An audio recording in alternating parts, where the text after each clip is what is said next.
Picture this: 1967, London. An elderly woman stands on a street corner trembling with rage. In front of her sits a Rolls-Royce Phantom Five, painted in swirling psychedelic colors. She raises her umbrella and screams, "You swine! How dare you do this to a Rolls-Royce?" Then she attacks the car. This is the story of the most outrageous luxury car ever built. In 1959, Rolls-Royce unveiled something extraordinary. The Phantom Five wasn't just a car, it was a statement, a declaration, a rolling monument to power and prestige. At nearly 20 feet long, that's 6 meters of pure automotive excess, the Phantom Five was designed to be the largest, most imposing luxury vehicle of the post-war era. It replaced the Silver Wraith and the massive Silver Cloud, but this was different. This was something else entirely. The price was equivalent to several houses in Britain in the 1960s. But here's the thing. Rolls-Royce wasn't marketing this car to wealthy businessmen or successful entrepreneurs. No.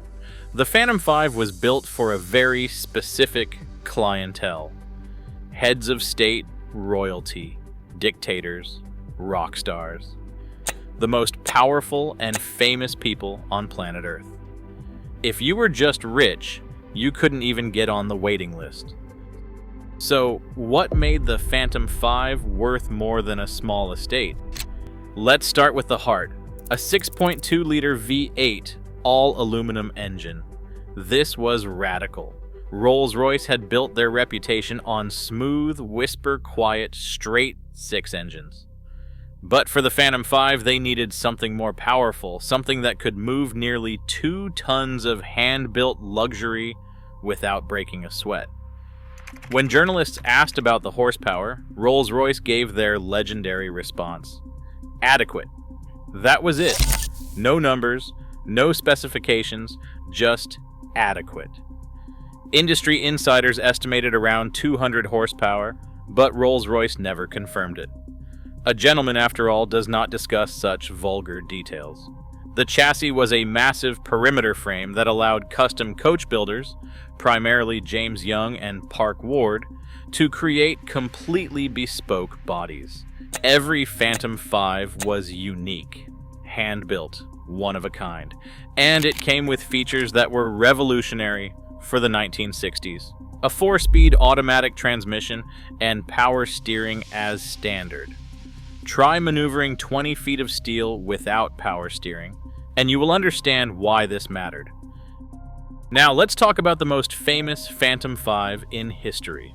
In 1965, John Lennon of the Beatles bought a Valentine black Phantom Five. Black. Conservative.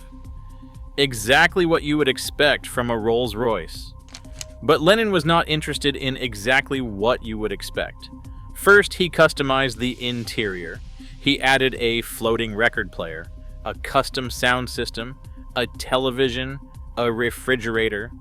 This was not a car anymore. This was a mobile living room. Then came 1967, the summer of love. Lennon decided his Rolls-Royce needed a makeover. He commissioned J.P. Fallon Limited, a gypsy caravan decorating company, to paint the entire car in a psychedelic floral Romany style. Yellow swirls, red flowers, zodiac symbols. Mystical patterns covered every inch of the vehicle. The reaction was immediate and furious. Traditionalists were horrified. This was sacrilege. This was desecration. This was John Lennon doing exactly what John Lennon did best, challenging convention. The most famous story involves an elderly woman with an umbrella. She stood on a London street corner, saw the psychedelic Phantom Five rolling past, and completely lost it. She attacked the car with her umbrella, screaming about the disgrace Lennon had brought upon the venerable Rolls-Royce name. Today, that car sits in a museum. Its value is over $1 million. While Lenin was scandalizing Britain, Queen Elizabeth II was using the Phantom Five exactly as Rolls-Royce intended. Her Majesty owned 2 Phantom Fives as official state cars. But these were not ordinary Phantom Fives. These were rolling symbols of the British crown. Instead of the famous Spirit of Ecstasy hood ornament, the Queen's cars featured the Shield, a mascot depicting St. George slaying the dragon, a reminder of British heritage and royal authority. The rear section featured a transparent roof panel with fluorescent interior lighting. Why? So the public could see the monarch clearly during state parades and processions? The Queen was not just riding in luxury, she was on display, visible, accessible to her subjects, even while cocooned in tons of British engineering. And there was the flagstaff. A specialized mount on the roof allowed the royal standard to fly while the car was in motion.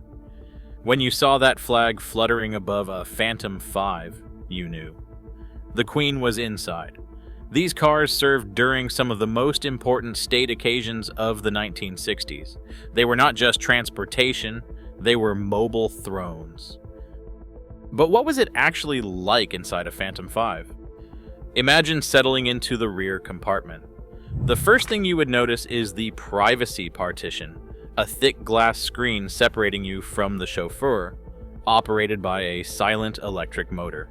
With the push of a button, you could seal yourself off completely. Then there was the cocktail cabinet.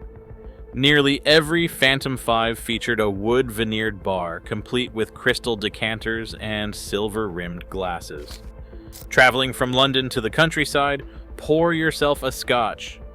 The car would barely jostle the ice. Hidden jump seats folded out from the floor to accommodate extra bodyguards or staff. And because of the massive interior volume, some models featured dual-unit air conditioning systems, one for the front, one for the rear. Independent climate zones decades before they became standard. Every surface was hand-stitched leather, burled walnut panels, wool carpets so thick you could lose a coin in them. This was not just luxury, this was a rolling palace.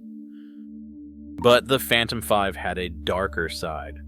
While the Beatles and the Queen used theirs for very public purposes, another group of buyers preferred to stay in the shadows. Dictators, authoritarian leaders, the world's most controversial figures all wanted a Phantom Five. The Shah of Iran had one. Josip Broz Tito of Yugoslavia had one. Nicolae Ceausescu of Romania had one. For these men, the Phantom Five was not just about luxury. It was about power. It was about showing their populations and the world that they ruled absolutely. Many of these cars were heavily modified for security. Bulletproof glass replaced the standard windows. Reinforced floor plating was installed beneath the seats. Run-flat tires, armored doors. Some of these security modifications pushed the weight of the car toward 3.5 tons. The Phantom Five became a tank disguised as a limousine, a fortress on wheels. It served leaders across 6 continents, from presidential palaces in Africa to government compounds in Eastern Europe. Some of these armored Phantom Fives still survive today, locked away in former state vehicle collections, silent witnesses to decades of authoritarian rule. So how rare is the Phantom Five? Between 1959 and 1968, Rolls-Royce built exactly 516 units. That's it. 516 cars in 9 years. For context, Ferrari builds more cars than that in a single month today. In 1968, Rolls-Royce replaced the Phantom 5 with the Phantom 6. It looked nearly identical from the outside, but under that long hood sat a larger 6.75-liter engine. More power, more refinement. But many collectors argue the Phantom 5 represents something the 6 never quite captured. The last true era of bespoke coach-built luxury before modern mass production began creeping into even the ultra-luxury market. Today, a well-maintained Phantom 5 can fetch anywhere from $200,000 to well over $1 million at auction. Celebrity-owned examples command premium prices. John Lennon's psychedelic Phantom 5 is considered priceless. The Queen's state cars will likely never be sold. They are part of British history now. But here is what makes the Phantom 5 truly special. It represents a moment in time that can never be recreated. An era when cars were still hand-built by craftsmen. When luxury meant bespoke, not just expensive. When owning a Rolls-Royce Phantom 5 meant you had reached the absolute pinnacle of wealth, power, and influence.